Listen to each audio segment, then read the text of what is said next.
નમસ્કાર, આપ જોઈ રહ્યા છો સ્પાર્ક ટુડે ન્યૂઝ। અરવલ્લી જિલ્લા મેઘરજના પંચવટી સોસાયટીમાં સુહાગણ મહિલાઓ દ્વારા દશાદશમના વ્રતની ભક્તિભાવપૂર્વક ઉજવણી કરવામાં આવી।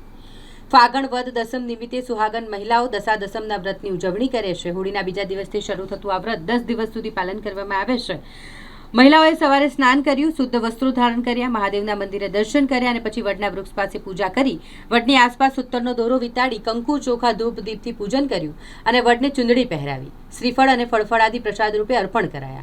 10 દિવસ સુધી ચાલતા આ વ્રતના અંતે મહિલાઓએ ગળામાં નવો સૂતરનો દોરો ધારણ કર્યો, જે પતિના દીર્ઘ આયુષ્ય અને પરિવારની સુખ શાંતિ માટે પ્રતિકરૂપ માનવામાં આવે છે। વ્રતધારી મહિલાઓ ઉપવાસ રાખી ભજન કીર્તન અને નૃત્ય સાથે વ્રતની પૂર્ણાહુતિ કરી। મારું નામ જૈન અનિતા મનીષ કુમાર ગાંધી છે। આ તહેવાર દશામાતાનું વ્રત છે। આ હોળીના બીજા દિવસે ચાલુ થાય છે। 10 દિવસ સુધી અમારે મંદિરમાં વાતો સાંભળવા જવું પડે છે।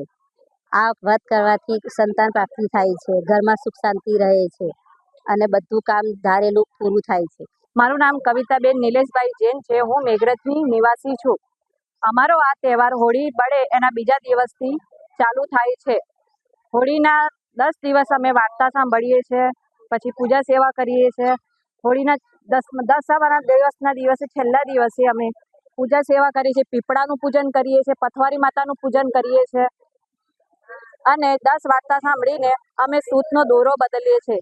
આ દોરો અમે દર વર્ષે બદલીએ છીએ, ઘરમાં સુખ શાંતિ થાય એના માટે અમે આ પૂજન કરીએ છીએ।